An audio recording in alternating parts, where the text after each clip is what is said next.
메시지 성경 에베소서 1장 22절, 23절 말씀입니다. 우리 함께 한 목소리로 읽어보도록 하겠습니다. 이 모든 것의 중심에서 그리스도께서 교회를 다스리시고 계십니다. 여러분도 알다시피 교회는 세상의 변두리가 아니라 세상의 중심입니다. 교회는 그리스도의 몸입니다. 그분은 교회 안에서 말씀하시고 활동하시며 교회를 통해 만물을 자신의 임재로 가득 채우십니다. 아멘. 이 교회가 2004년에 6,000명의 교인을 대상으로 설문조사했습니다. 6,000명 엄청 많죠? 전 교인의 40% 정도가 이 설문에 응했다고 해요. 15,000명 정도에게 설문지를 나눠줬는데, 이렇게 두꺼운 설문지를 나눠줬는데 한 6,000장 정도가 돌아왔다고 합니다. 그런데 이 설문조사가 그냥 대충 한 게 아니라 미국 최고의 컨설팅 회사와 설문조사 리서치 회사가 같이 붙어서 1년 정도를 연구해서 질문과 이것들을 만들어내고 설문을 하게 된 거죠. 그 계기가 뭐냐면 한 1년, 2년 전에 이보다 이제 우리로 따지면 권사님이죠. 한 권사님이 이 윌로우 크릭 처치의 빌 하이벨스 목사님을 찾아와서 수표 한 장 드렸다고 그래요. 목사님, 이것을 정말 이 교회를 위해서 윌로우 크릭 교회뿐만 아니라 미국에 있는 모든 교회들을 위해서 의미 있게 사용했으면 좋겠습니다. 그리고 헌금을 하고 가셨대요. 그래서 헌금 딱 보니까 $1,000,000가 이렇게 들어있다. $1,000,000짜리 수표가 들어있었다고. 그래서 이 빌 하이벨스 목사님이 이걸 어디에다 쓸까 하다가 그래, 내가 이거 정말 해보고 싶었는데 돈이 없어서 못했던 이 리서치를 한번 해봐야 되겠다. 정말 우리 교회가 제대로 하고 있는지, 우리가 목적으로 세우고 가치를 세웠고 프로그램을 세웠던 것이 그 목적대로 그만한 결과들을 제대로 얻어내고 있고, 또 교인들이 신앙에 대한 어떤 만족도나 이런 것들이 어떤지. 그래서 요새 1년 넘게 준비를 해서 설문조사에서 6,000장의 이제 답지를 받은 거예요. 6,000권의 답지를 받은 겁니다. 그런데 그 답을 분석한 결과 너무나 이 팀에서 충격을 받았어요.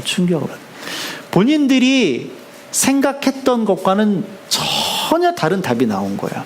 그래서 자기들은 이렇게 전 세계적으로 유명하고 모든 사람들이 배우러 오고, 그리고 많은 사람들이 이렇게 계속 한 번도 교회 성장이 멈춘 적이 없기 때문에 우리가 목적한 것들을, 그런 것들 잘 목적한 것 같고 목적한 대로 잘 왔다라고 생각을 했는데, 뚜껑을 막상 열어보니까 전혀 반대의 결과가 나왔어요. 그래서 대부분의 교인들이 성경대로 살고 있지 않다라는 답이 나왔어요. 그 다음에 이 많은 교인들 중에 4분의 1이 영적인 침체거나 그 다음에 신앙에 대한, 교회 생활에 대한 불만을 갖고 있다라는 답이 나왔습니다. 이 팀이 깜짝 놀랐습니다. 그 이유는 뭐냐? 좀 더 구체적으로 보면 교회 활동의 참석률이 하나님을 사랑하고 이웃을 사랑하는 성경의 가장 기본적인 그 예수님의 가르침 아닙니까?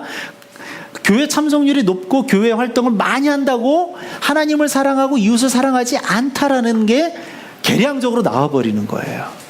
또 하나, 교회 불만이 아주 구체적으로, 당신이 교회 불만이 있습니까? 그럼 없습니다라고 쓰겠죠. 그러나 이걸 굉장히 구체적으로 질문했더니 그것들을 취합했더니 불만이 있는 것으로 나타났다는 거죠.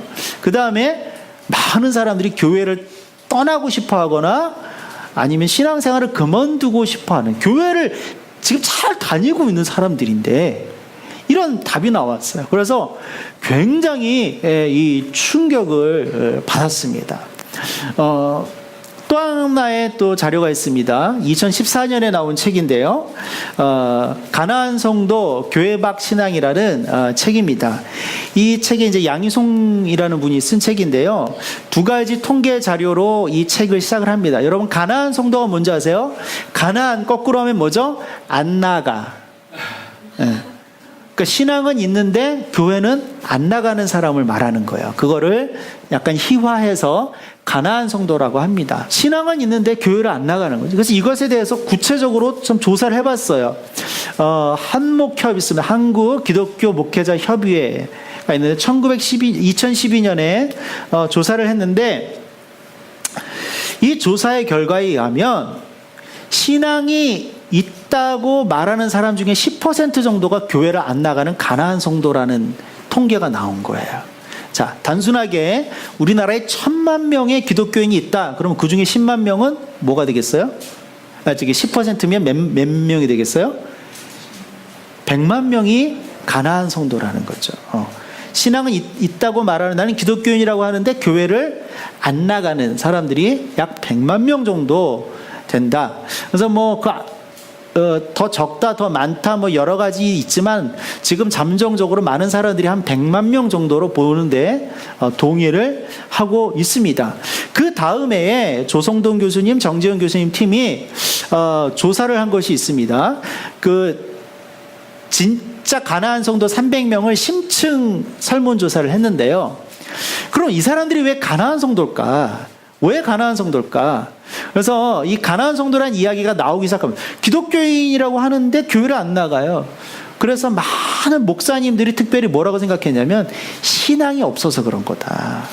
그래서 이 교회 저 교회 떠돌아다니고 또 기분 좋으면 가고 기분 나쁘면 안 가고 그러는 사람들일 거다. 가난한 성도가 다 이렇게 추측을 했는데 이 가난한 성도에 대해서 심층적으로 조사를 한 결과 너무나 충격적인 사실이 나왔습니다. 첫째, 교회를 떠나서 가난한 성도가 되기 전에 평균 14.1년 정도를 교회를 다닌 사람들이 교회를 안 다닌다는 거예요. 그건 뭐예요? 신앙이 그냥 이렇게 옅은 사람들이 아니라는 거죠. 그리고 보통 14.1년, 거의 15년인데 적어도 집사, 권사 정도는 되시는 분들이라는 거예요.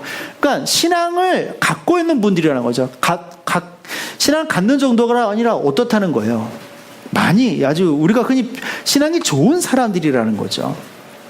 두 번째, 습관적으로 교회를 옮긴 사람들이 아니라는 거예요. 막 여기저기 다니는 것이라고 생각했는데 옮긴 적이 한 번도 없는 사람이 45.7%입니다.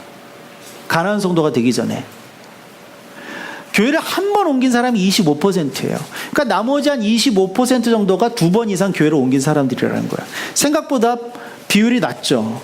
그러니까 한 교회에 꾸준하게 충성되게 교회를 섬겼던 사람들이 대부분 14년 정도 지난 다음에 가난한 성도가 되더라는 거죠.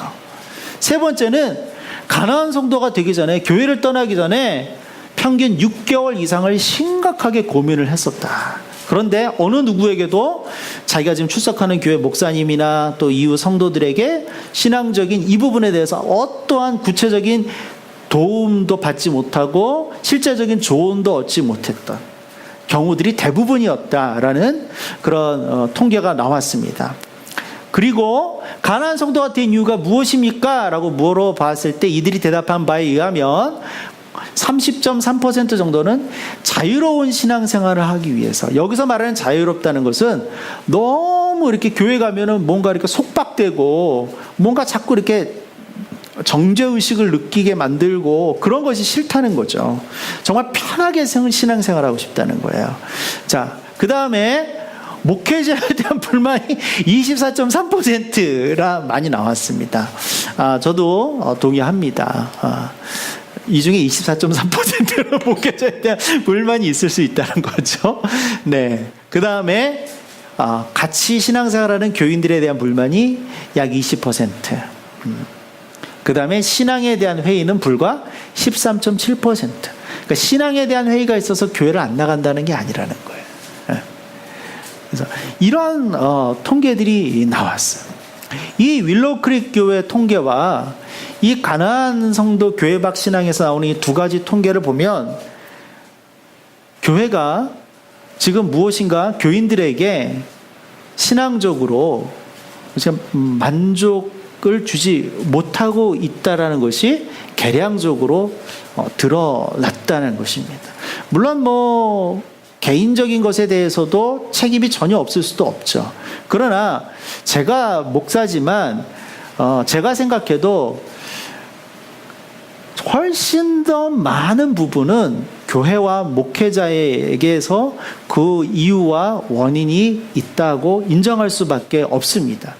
그러니까 내가 원했던 교회, 내가 바랬던 교회, 내가 성경에서 발견한 교회, 그런 교회를 교회 생활하면서 그런 신앙을 교회 생활하면서 느끼지를 못하고 경험하지 못하니까 자꾸 나는 신앙을 갖고 싶은데 교회 생활에는 회의를 느끼게 되는 것이죠. 그래서 견디다 못해서 교회를 떠나가게 된다라는 것입니다. 그 이유가 무엇일까요? 교회가 무엇인가? 본질을 잃어버렸기 때문입니다. 교회가 그 본질을 잃어버렸어요. 여러분, 본질이라는 것은 굉장히 중요합니다. 본질을 잃어버리는 순간 삶의 많은 것들이 흔들리게 되고요. 목적이 상실되게 되는 거예요. 제가 알기로는 이제 곧 영국에서 브렉시트라고 해서 EU를 계속 가입해 있을 거냐, EU를 탈퇴할 것이냐에 대해서 지금 아주 팽팽하게 그 영국 사람들 이제 국민 투표가 있습니다.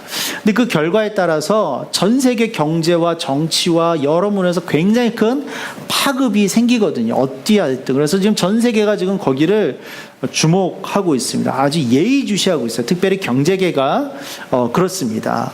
그런데 그 사람들은 그런 거를 생각하지 않는 거예요. 우리 영국인으로서의 어떤 본질이 무엇인가에 대해서 그 사람들이 계속해서 토론하면서 스스로 결정하게끔 하는 그런 과정들을 갖는 거죠. 그래서 본질에 대해서 어떻게 파악하고 있고 어떻게 알고 있느냐가 사실은 굉장히 중요한 것입니다. 그렇죠? 교회도 마찬가지예요. 교회가 교회의 본질이 있어요. 그런데 교회의 본질을 상실하는 순간 우리가 지금까지 보았던 그러한 어이없는 통계들이 지금 현실 속에서 나타나고 있다라는 것입니다. 그렇다면 여러분, 교회의 본질은 무엇일까요? 교회의 본질은 무엇일까? 이것은 우리가 끊임없이 고민해야 됩니다. 교회와 여러분은요, 뗄래야 뗄 수 없는 관계예요. 가정과 내가 뗄래야 뗄 수 없는 관계이듯이 교회와 여러분은 뗄래야 뗄 수 없는 관계예요. 그래서 교회의 모양이 어떠냐? 교회가 어떤 정체성을 갖고 있느냐에 따라서 여러분의 삶의 많은 것들이 영향을 받고 규정되게 되어 있습니다. 교회의 본질이 무엇인가는 여러분 평생 끊임없이 고민해. 그것은 결국 나는 누구인가? 나는 어떻게 살아야 되는 것과도 굉장히 밀접하게 연결이 되어 있기 때문입니다. 자, 교회의 본질이 무엇일까? 아까 그 윌로우 크릭 교회와 그 가나안 성도 그 통계에서의 결과, 그래서 당신들이 원하는, 도대체 왜 가나안 성도가 됐고 왜 교회를 떠나려고 하고 왜 교회에 불만을 갖는가? 그렇다면 당신이 원하는 것이 무엇인가? 그랬더니 그들의 대답이 이거예요. 우리는 복음이 있는 교회와 복음이 있는 신앙을 원한다. 이것이 교회의 본질이라는 것이죠. 결론부터 말씀드리면 지금 교회들이, 많은 교회들이 본질, 즉 복음을 가볍게 여기거나 잃어버리고 있거나 잊어버리고 있는 경우들이 많기 때문에 이런 현실들이 드러나고 있다는 거예요. 현실이 이렇게 드러나는데 이걸 우리가 어떻게 부인하겠어요? 저도 이런 말 하기 싫습니다.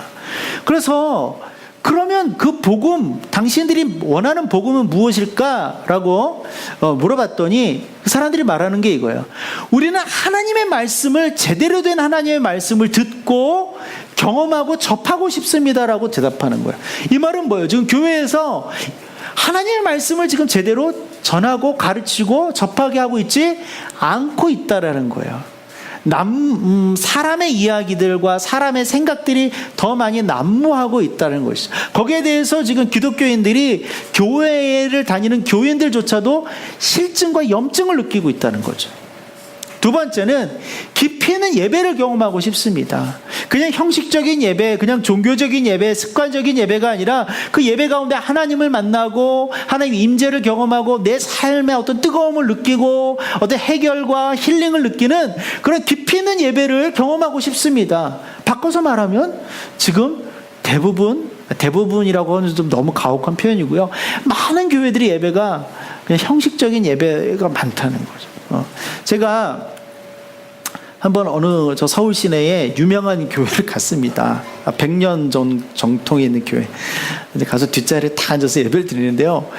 이 머리가 이게 대부분 이렇게 하얘요. 뒤통수가 하얗신데 목사님이 설교를 딱 시작하니까 대부분 이렇게 옆으로 이렇게 넘어가 있는 거예요. 이렇게. 네. 한국의 굉장히 유명한 전통 있는 교회입니다. 가슴이 너무 아팠어요. 정말 대한민국에서 설교 진짜 잘하는 목사님 있습니다. 저기 뭐라고 말은 못하겠는데 이따 예배 끝나고 얘기해 줄게요. 제 친구 목사님이 안식년 때 일부러 그 교회 목사님 설교를 들으러 갔대요. 그 교회는요, 그 목사님 설교 때문에 부흥한 교회예요. 지금도 최고입니다. 대한민국 설교 최고예요. 이 목사님 딱 설교 시작하는데요, 교인의 30%가 자더래요. 깜짝 놀랐대요. 아니, 어떻게 이런 일이 일어날까요? 뭔가 살아있는 생동력이 없는 거죠, 지금 예배 가운데. 그 다음에 세 번째는 뭐냐? 이들이 생각하는 보는 이런 말씀과 깊이 있는 예배와 더불어서 이런 것을 이렇게 사는 신앙의 모범, 신앙의 본을 보고 싶다는 거예요. 근데 교회에서 안 보인다는 거예요. 심지어는 목사님을 통해서도 못 본다는 거예요. 그러니까 자꾸 교회 생활에 대해서 나는 신앙은 있는데 교회 생활에 대해서 염증을 느끼고 자꾸 실증을 느끼게 된다는 거예요. 그래서 자꾸 모델을 만나고 싶어요. 이것이 없는 교회들이 지금 참 많아졌다는 거죠. 여러분, 복음은 교회의 본질입니다. 그리스도인들의 본질이죠. 복음은 너무나 간단해요. 예수 그리스도로 말미암아서 개인과 사회가 구원을 받는 것. 그러면 그것이 복음입니다. 그렇죠? 그래서 뭐예요? 영원한 삶을 누리게 되는 것이고 새 삶과 새 생명과 새로운 라이프를 누릴 수 있게 하는 것. 그것이 복음입니다. 그래서 복음은요, 가만히 있어도 생명력이 있어요. 그래서 가만히 있어도 계속해서 움직여 나갑니다. 여러분, 우리 아이들 가만히 있어 보라고 하세요. 가만히 있지를 못해요. 자꾸 움직여요. 뭐라고 할 수가 없어요. 왜? 에너지가 넘치니까 자꾸 움직이는 거예요. 그것을 뭐라고 할 수 없잖아요. 교회가 영향력을 미치지 못하고 있다, 교회가 움직이지 않고 있다, 그것은 무엇인가? 교회가 본질을 붙잡고 있지 못하다. 그 교회 안에 교회의 본질, 복음이 많이 가라앉아 있다라고 볼 수 있는 것입니다. 참 죄송하지만 지금 많은 교회들이 영향력을 잃고 있습니다. 생명력을 잃었으니까 영향력을 잃고 그 다음에 어떻게 됩니까? 사회로부터 걱정의 대상이 되었어요. 여러분, 교회가 사회를 걱정해야 되는 것입니다. 그렇죠? 근데 사회가 교회를 걱정해요, 지금. 그렇죠? 걱정하다가 요즘은 좀 더 넘어섰어요. 교회가 요즘 극혐의 대상이 되고 있습니다. 극혐이야. 기독교 극혐이야. 교회 극혐이야. 이렇게 말하는 사람들이 너무 많아요. 이거 지금 무엇인가 잘못되어 가고 있다. 교회 안에서 우리는 잘못하는 게 없어요. 우리는 왜 우리가 신앙생활하고, 우리는 왜 우리가 예배드리고, 그런데 왜 세상 사람들이 그런지 모르겠어요 라고 지금 이야기한다고 해결될 문제가 아니라는 거예요. 현상이 이렇게 드러나고 있는데 우리만 우물 안에 개구리처럼 가만히 갇혀서 우리는 잘하고 있는데 왜 그럴까? 사람들이 왜 우리를 이렇게 쳐다볼까? 그렇게 지금 말하는 지금 때가 아니라는 거예요. 이것을 분명히 인식하고, 지금 교회에 무엇인가 문제가 생겼구나. 우리의 신앙에 무엇에 문제가 생겼구나. 그리스도인으로서의 내 삶에 무엇인가 문제가 생겼구나라는 것을 자꾸 인식해야 되고 자꾸 움직여야 됩니다. 하여튼 결론은 이거예요. 본질을 잃어버렸기 때문입니다. 교회의 본질, 복음을 잃어버렸기 때문에 이런 일들이 일어나는 거죠. 닐 콜이라는 사람이 있습니다. 교회 3.0이라는 책에서 본질을 잃은 교회에 대해서 이렇게 설명을 하고 있습니다. 좌석 배치가 일렬이래요. 쫙 일자로. 우리 교회도요, 제가 의자 놓으세요 그러면 자꾸 일자로 놓으려고 그 옛날에 그 생각에 사로잡혀서 저는 여기 막 소파도 놓고 막 이렇게 막 카페트도 놓고 마음대로 이렇게 앉아서 예배 드리고 싶어요. 근데 자꾸 일자로 막 놓으려고 하셔요. 그래서 이제 우리 교회 가끔 어른들이 오셨다 가시면 좀 너무 정신이 없어서 예배를 못 드리겠다 이제 이러시는 분들도 계시거든요. 저는 상관없어요. 그 너무 이렇게 정리되는 거. 나는 고등학교 중학교 때 줄 서는 거 제일 싫어했어요. 조회 시간에 줄 서고 체육 시간에 줄 서는 거. 나는 그거 왜 하는지 모르겠어. 왜 번호 하나 둘 셋 이거 하는지 모르겠어. 이렇게 말하면 또 이게 안 되지만 좀 그냥 편하게 서 있으면 되지. 뭐 굳이 왜 번호를 하고 왜 뭐 이렇게 몇 열 맞춰라 이런 걸 하는지 모르겠어요. 그럴 필요 없습니다. 분위기가 개인적이죠. 따로. 그 다음에 안수받은 성직자, 목사가 주도합니다. 모든 걸 다.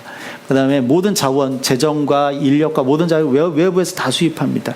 제가 어릴 때 교회 다닐 때는 안에서 교회 청소도 하고 또 웬만한 것들은 교회에서 다 봉사하고 반주, 그 다음에 교사, 성가대, 아무리 노래 못해도 솔리스트, 뭐 거의 모든 거, 심지어는 주일학교 이 담당하는 것도 알아서들 다 했어요. 요즘은 다 페이 주고 해야 돼요. 다 페이 주고.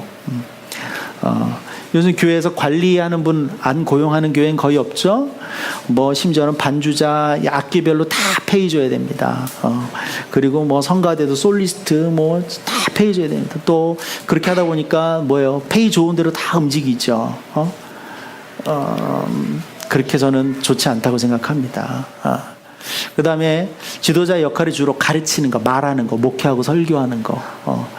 그 다음에 교육 방식은 그 안에서 교실 교육에서 뭐 이거 신앙이란 이것입니다. 예배란 이것입니다. 봉사란 이것입니다. 전도란 이것입니다. 열심히 가르치죠. 근데 하나도 안 해요. 그 다음에 대부분 다 고비용입니다. 멋진 공간과 뭐 하고 뭐 전도 한번 뭐 전도 행사할 때 막 엄청난 돈을 씁니다. 근데 실제로 남으면 전도되는 사람은 거의 없고 열매 맺는 경우는 거의 없고 그냥 행사로 그치는 경우들 너무나 많죠. 사역 장소가 꼭 예배 장소, 교회 아니어야 되는 것이죠. 교회 밖으로 나가는 것을 굉장히 두려워합니다. 그 다음에 성공 여부는 오직 하나, 교인의 수, 교인이 몇 명 됐느냐, 이것이 성공의 잣대입니다. 한국 교회가 여기에 굉장히 도취되어 있죠. 딱 제가 어디 가서 누구랑 인사하면 딱 하고 두 번째, 그래 교인은 몇 명이세요가 두 번째 질문으로 항상 나옵니다. 그 교회는 뭐 가치가 무엇이고 뭐 교회는 뭐 어떤 비전을 갖고 계세요, 이런 거 물어보는 목사님들은 거의 없어요. 평신도들은 좀 있는데 목사님들은 거의 없어요. 두 번째 질문은 무조건 내 이름과 교회 이름을 확인한 다음에는 그래 교인은 몇 명이세요가 자동적으로 나옵니다. 그것으로 교회 모든 것을 판단하려고 하는 아주 뿌리 깊은 의식이 있는 거죠. 전도 방식은 뭐예요? 오세요. 우리 교회로 오세요. 가서 요즘 뭐 어떤 교회 가면 길바닥에서 부침개까지 묻혀주면서 막 해가지고 막 오라고 하고 커피 나눠주고, 물론 나쁜 건 아닙니다. 막 합니다. 그런데 그거 하면서 교인들도 스트레스 받는 경우도 많고 지나가면서 보는 사람들도 스트레스 받아요. 그래서 막 교회에서 가르칩니다. 누구네 집에 가서 김치도 해주고 누구 애도 봐주고 뭐 이렇게 하면서 슬슬슬 뭐 이렇게 몇 주 지나서 교회로 꼬시고 와라 막 이렇게 막 가르쳐줍니다. 그래서 막 하잖아요. 그러면 또 다 알아요. 그래서 와서 김치 해주면 교회 가려고 그러는구나 이렇게 얘기합니다. 그래서 저번에 살 때 그 옆집에 아주머니가 교회를 안 다니는데 제 아내가 이렇게 몇 번 전도를 하려고 했어요. 그래서 전도를 하려고 이렇게 말도 하고 막 이렇게 했는데 그 아주머니가 뭐라고 하는지 아세요? 아이고 그런 식으로 전도하면 되겠어 이렇게 얘기하더라는 거예요. 얼마나 많이 받았으면 그렇게 얘기하겠어요. 오세요 꼭 교회로 와야 된다고 얘기합니다. 그래서 우리 전도에 전도를 우리 뭐라고 생각해요? 교회 오세요라고 생각해요. 예수 믿으세요.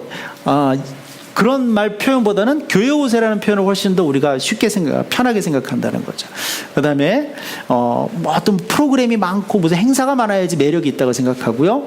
지식을 추구하는 교회 생활합니다. 이것이 왜요? 본질을 놓쳤기 때문에 자꾸 저런 것으로 뭔가를 채우려고 하고 만들어 나가려고. 이게 결국 다람쥐 쳇바퀴가 돼서 목회자도 바쁘고 교인도 바쁩니다. 막 교인이 너무 바빠요. 그래서 부인을 얼굴을 못 봐요. 맨날 교회가 있어야 돼요. 막 그런 거 그렇죠. 제가 아는 한 목사님은 가정교회 정말 잘하는 교회 부목사로 갔거든요. 한 1년 정도 지난 다음에 거의 가정사역 재밌으세요? 아니 가정교회가 아니라 가정사역. 가정사역 굉장히 전국적으로 유명한 교회인데 어제 가정사역 재밌으세요? 그랬더니 뭐 좋아요. 많이 배워요. 근데 한마디 더 하시네요. 근데 우리 가정은 망가지고 있어요. 이렇게 말하더라고요. 그게 맞는 말일까? 과연 그 가정사역이 맞는 사역일까? 그런 생각을 하는 거죠. 이걸 자꾸 돌려야 된다는 거예요. 여러분 그 결과가 무엇일까요? 생명력이 없어요. 생명력이 없어요. 생명력이 없으니 영향력이 없는 건 당연하죠. 그렇기 때문에 뭐예요? 사회적으로 어떤 이슈가 터질 때마다 교회가 갈팡질팡합니다. 왜요? 뭐를 사회와 소통할 줄을 몰라요. 말할 줄 모르고 세상 사람들이 지금 무엇 때문에 아파하고 슬퍼하고 기뻐하는지를 모르는 거예요. 세월호 사건 터졌을 때 보세요. 교회들이 얼마나 갈팡질팡했습니까? 그렇죠? 제대로 위로도 잘 못 해줬어요. 그렇죠? 지금 동성애 문제 막 터지고 있잖아요. 막 저렇게 뭐 교회에서 이렇게 하시는 분들 계시지만 사실은 지금 어찌할 바를 모르고 있는 거거든요. 지금 세상을 읽지 못해요. 그러니까 뭐라 할지 몰라. 근데 뭐냐, 내가 든든하지 못해서 그래요. 내 밑바탕이 지금 흔들리니까 뭐가 어떻게 움직일 때 뭐 이렇게 대처를 못하는 거예요. 내 정체성이 없기 때문이에요. 그 교회 정체성은 뭡니까? 복음이란 말이에요. 본질을 제대로 붙들고 있으면 사회가 무엇을 원하고 사회가 어떤 것을 통해서 평안을 얻고자 하는 것들이 보여서 한단 말이에요. 그걸 얘기할 수 있고 만질 수 있고 안을 수 있고 같이 기뻐할 수 있고 같이 슬퍼할 수 있는데 지금 그걸 못해요, 교회들이. 여러분, 요즘 유명한 책 한 권 쓰는 철학자들, 블로거들, 심지어 요즘 스님 중에 베스트셀러 내는 분들이 계시죠? 그분 한 명보다도 교회 영향력이 지금 못하다는 거예요. 이거는 그냥 엄연한 현실이에요. 사회 속에서 드러나는. 제가 지금 교회를 폄하하고 뭐 이러는 얘기가 아닙니다. 현실이 그래요. 기독교 목사님들이 쓰는 기독교 서적 중에 지금 전체 베스트셀러 100위 안에 들어가는 책이 없어요. 그냥 교인들끼리 서로 사고 뭐 이러는 거죠. 기독교인들끼리. 그나마 그것도 점점 안 된다고 하더라고요. 믿으면 용기가 생깁니다. 뭐 이런 식의 뭐 책들만 쓰니까 그게 한계가 있죠. 지금 미움받는 용기 이 한 권의 책보다 지금 전체 작년에 한 권 팔린 기독교 서적이 별로 차이 없을걸요. 그만큼 영성이 안 된다는 거예요. 지금 우리가 지금 본질을 굉장히 많이 잃어버리고 있다는 겁니다. 그럼 교회 밖에 사람들이 교회 원하는 게 무엇이겠어요? 교회가 본질을 갖기를 원하는 거예요. 교회 안에 있는 많은 사람들이 교회에 원하는 것은 교회가 본질을 붙잡고 본질 속에서 머물기를 원하는 거예요. 그런데 정말 그것은 우리 주님이 원하시는 것입니다. 우리 주님이 교회를 세우셨잖아요. 그 교회를 복음 위에 세우셨는데, 복음으로 세우셨는데 교회가 복음을 잃는다. 주님 마음이 얼마나 아프겠어요. 주님이 교회에게 원하는 것은 본질을 갖고 있는 것입니다. 우리 지훈자매랑 저는 옛날에 인도를 갔다 왔지만 저는 그때 따로 시간을 내서 따로 거기서 더 시골로 들어가서 그 마을을 방문한 적이 있습니다. 제가 가는데 거기 이제 자기들끼리는 이제 목사라고 하는데 뭐 신학교 나오고 이런 사람들이 아니라 그냥 이렇게 목사라고 부르는 거죠. 근데 그 마을 전체 전도도 하고 그 마을을 섬기는 분이에요. 그러니까 미리 이제 연락을 한 거죠. 한국에서 목사를 데리고 1시간 뒤에 갈 거다. 그랬더니요. 시골 마을이에요. 그분이요. 마을에 교회 다니는 사람들을 마을 한가운데 마당에 불러 모았어요. 나무가 큰 나무 밑에 그냥 흙바닥에 사람들이 한 100명 정도가 쫙 앉아 있는데 아이들도 데리고 와서 이렇게 앉아 있고 그런데 내가 딱 나타나니까 눈이 그냥 바짝바짝바짝 초록초록. 목사님이 왔다니까. 저는 거기 가서 너무 깜짝 놀랐어요. 아니 이게 교회라니. 벽도 없어요. 바닥도 없어요. 그냥 나무 그늘 밑에 앉아 있는 거예요. 이게 교회라니. 요만한 다 찢어진 북 하나 둥둥둥둥 두들기면서 박수치면서 20분 동안 찬양을 부르는 거예요. 얼마나 진실되게 부르는지 몰라요. 화려한 악기도 없고 조명도 없고 영상도 없고 자막도 없고 아무것도 없는데 얼마나 진심으로 예배를 드리는지 몰라요. 제가 거기서 앉아가지고 이렇게 그 사람들 보면서 너무 감동이 되더라고요. 그리고 제가 설교를 하면 옆에서 그때 진호 형제가 따라간다 그랬는데 진호 형제가 영어로 하고 그럼 그 영어로 한 걸 또 따라간 사람이 힌디어로 삼중통역을 하는데 막 사람들이 막 저한테 막 빨려 들어오는 것 같은 거예요. 이렇게 막 애들이 막 약간 이렇게 몸을 뒤척이잖아요. 그러면 막 못하게 막 하고 막 제 말씀을 들으려고, 제가 설교하는 이 말씀을 들으려고. 제가 더 은혜를 너무 많이 받았어요. 너무 창피하고 그렇더라고요. 거기는 본질이 있어요. 정말 예수님을 섬기고 예수님을 따르려고 하고 그래요. 그런데 정작 우리들은 너무나 많은 것 때문에 본질을 잃어버리는 경우들이 많이 있습니다. 여러분, 복음이 교회의 본질입니다. 교회가 복음을 회복해야 돼요. 교회가 복음을 회복하면 교회의 정체성은요, 자연스럽게 회복됩니다. 그렇겠죠? 교회의 정체성이 회복되면 교회의 영향력은 자연스럽게 회복되게 되어 있어요. 교회의 영향력이 회복되면요, 교회의 사명과 사역은 자연스럽게 회복이 됩니다. 꼭 프로그램 만들고 뭐 하지 않아도 돼요. 그냥 교회가 그 동네에 있고 기독교인이 그 마을에 살면 그 자체로 영향력이 되기 때문에 차라리 무슨 뭐 돈 많이 들이고 막 애써서 프로그램 하는 것보다 훨씬 더 많은 영향력을 미칠 수 있고 전도가 될 수 있어요. 교회가 그렇게 사명과 사역을 회복하면요, 삶 속에서 교회로 더 깊이, 그러면 그럴수록 들어가게 되는 거죠. 여러분, 교회는 움직인다고 교회가 아니라 머물러야 교회인 것입니다. 생각해 보세요. 초대교회가 뭘 했겠어요? 여러분, 초대교회 때 예수 믿는 사람들은요, 숨어서 예배드려야 됐어요. 걸리는 순간 그 사람들은 감옥에 가거나 죽었습니다. 그리고 대부분 그때 처음에 예수 믿었던 사람들이 지식인들이 아니라 다 노예, 평민 이런 사람들이요. 사회적으로 어렵고 힘들었던 사람들. 그런데 이런 사람들이 예수 믿었어요. 그리고 막 공개적으로 믿을 수 있는 것도 아니었어요. 그런데 그 초대교회가 2000년 교회 역사상 아무리 생각하고 뒤져봐도 최고의 교회였어요. 가장 강력한 교회였고, 가장 힘 있는 교회였고, 가장 영향력 있는 교회였고, 가장 멋진 교회였고, 가장 본질적인 교회였어요. 뭘 했어요? 프로그램이 있었어요? 심지어 그 사람들 성경책도 없었어요. 성경책은 100년, 150년 뒤에나 나왔어요. 예수님 때보다. 그 사람들은 그런 것도 없었어요. 그런데도 그 사람들 때문에 지금 전 세계에 교회들이 세워졌고 기독교의 역사가 만들어지는 것입니다. 교회가 무엇일까?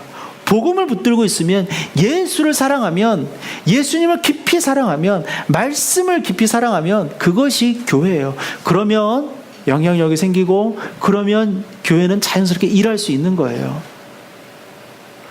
그러면 사람들이요, 김치 담가주고 뭐 하면서 우리 교회 오세요라고, 무슨 프로그램 하면서 우리 교회 무슨 전도 행사에 쓰세요 오세요라고 안 해도 나 당신이 믿는 예수 한번 관심이 있어요. 당신이 다니는 교회에 관심이 생깁니다.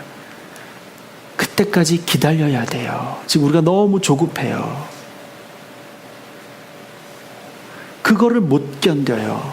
일단 복음대로 살지 못하고 복음대로 행하지 못할 뿐더러 그걸 기다리지 못해요. 저는 요 근래 우리 교회의 모든 계획과 어떤 그 타임 스케줄을 여기에 맞추기로 했어요. 무슨 시스템 만들고 무슨 스케줄 만들고 그게 아니라 우리는 진짜 예배 드리고 우리 정말 말씀 붙들고 그리고 그대로 나가서 살자. 그럼 언젠가 그게 전도가 될 것이고 언젠가 그것이 영향을 미칠 거다. 그때까지 좀 힘들어도 기다리자. 나는 그렇게 이제 생각을 굳혔습니다. 그냥 단순히 외양만 만들어내고 어떤 사람 숫자만 늘린다고 그게 교회가 아니에요. 주님이 원하는 교회가 진짜 교회죠. 그렇지 않겠습니까? 오늘 이 메시지 성경 에베소서 1장 22절 23절 이 말씀이 저는 너무나 마음에 와닿아요. 물론 이 개역 개정판 번역도 있는데 이 메시지 성경 1장 22절부터 23절까지의 말씀이 저는 이 번역이 정말 이렇게 마음에 확 와닿습니다. 먼저 에베소서 1장 22절 23절 한번 읽어드릴게요. 또 만물을 그의 발 아래 복종하게 하셨으니 그를 만물 위에 교회의 머리로 삼으셨느니라. 교회는 그의 몸이니 만물 안에서 만물을 충만하게 하시는 이의 충만함이니라. 막 진짜 막 내가 봐도 막 눈을 부릅뜨고 막 해야지 조금씩 이해가 돼요. 그런데 이 번역은요 정말 저는 너무너무 좋아요.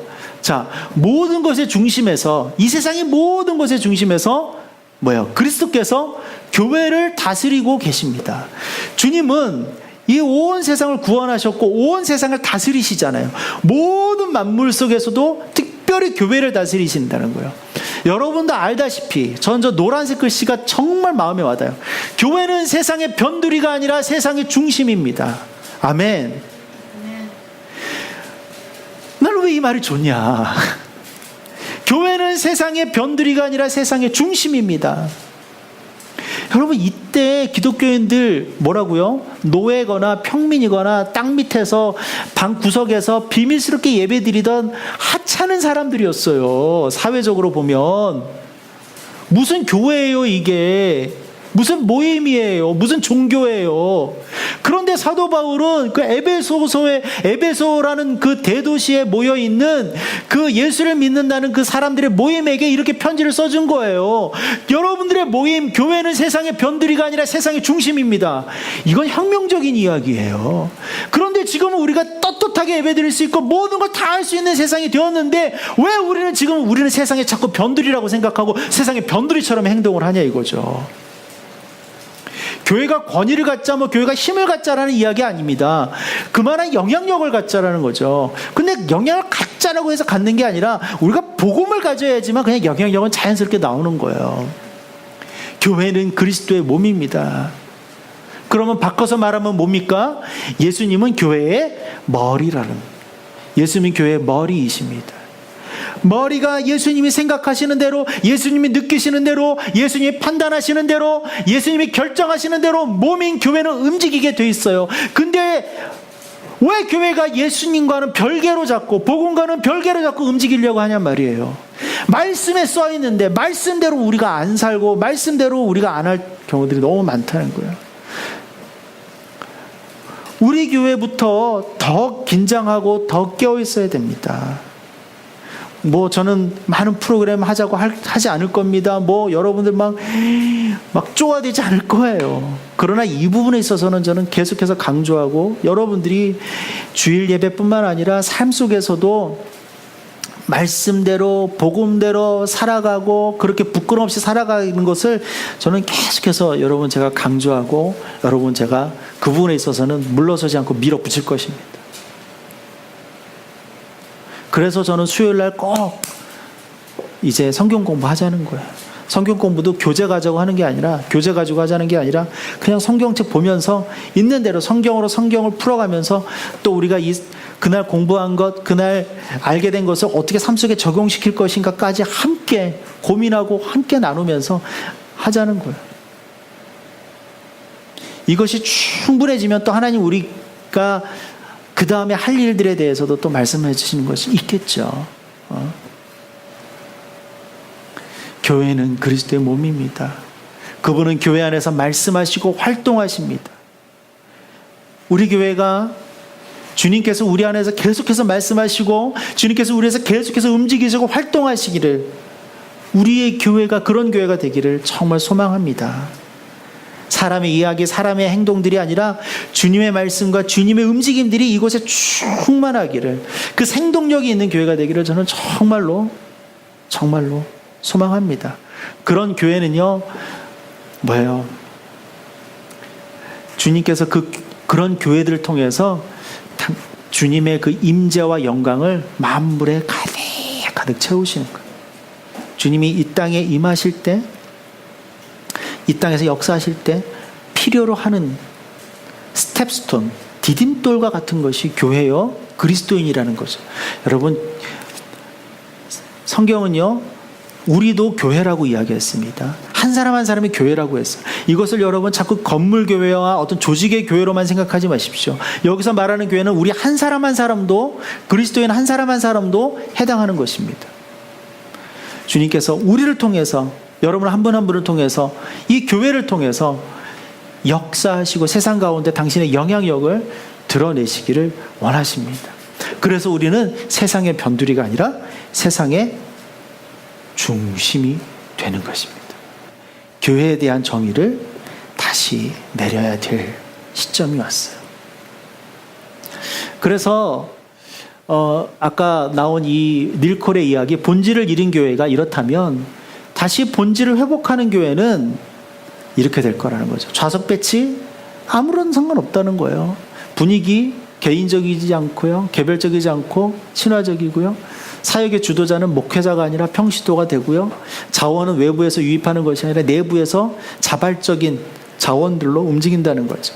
지도자의 역할은 가르치고 설교하는 이런 것이 아니라 각양의 은사, 어떤 재능과 또 어떤 관심과 비전에 따라서 그것을 하게끔 옆에서 도와주는 역할, 그리고 스스로 움직이는 거죠. 그리고 교육 방식은 현장에서 체득하는 것이죠. 그다음에 비용은 낮은 비용을 쓰면서도 훨씬 더 큰 일들을 해낼 수 있습니다. 사역의 장소는 예배당이 아니라 교회 건물 밖으로 나가는 거죠.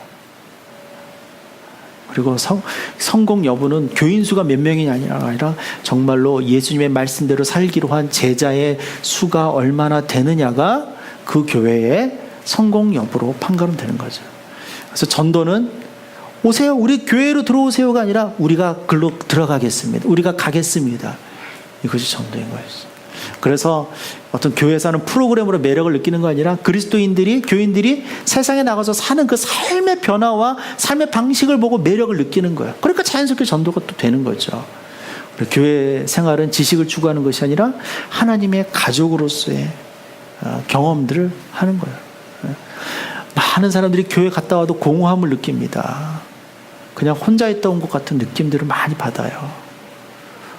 그건 아닌 것 같아요. 그 교회에 수천 명이 예배드린다 할지라도 내가 그냥 혼자 교회 갔다 오는 내내 혼자의 느낌을 받는다면 그거는 좀 많이 문제가 있지 않을까 합니다. 교회란 무엇일까? 우리 5W1H 있죠. 5가지의 W를 시작하는 단어. What, where, when, who, why, 그 다음에 H, how. 한번 이것으로 한번 질문을 좀 해봤으면 좋겠어요. 그리고 답을 냈으면 좋겠어요. 제가 설교 준비를 하다 여기서 멈췄습니다. 왜? 이거는 지금 함께 얘기하고 싶어서. 이제 여러분들이 여러분 나름대로 생각을 해보면서 이 시간 함께 좀 얘기해봤으면 좋을 것 같아요. 교회, 우리 너무 어렵게 생각하지 맙시다. 그냥 하나님 말씀하신 대로, 말씀하신 곳에, 말씀하신 방법으로, 말씀하신 이유로 그렇게 서 있으면 되는 게 교회인 거예요. 저는 우리 교회에도 하나님이 계속해서 그렇게 사용하시고 그렇게 세워주시기를 소망합니다. 세상으로 들어가는 교회가 됩시다. 세상과 함께하는 교회가 됩시다. 세상을 섬기는 교회가 됩시다. 그런데 그것은 복음으로, 우리가 하여튼 죽어도 말씀, 살아도 말씀 붙들고 말씀대로 살고 말씀을 믿고 따르는 그러한 본질에 충실한 교회가 되기를 주님의 이름으로 축복합니다.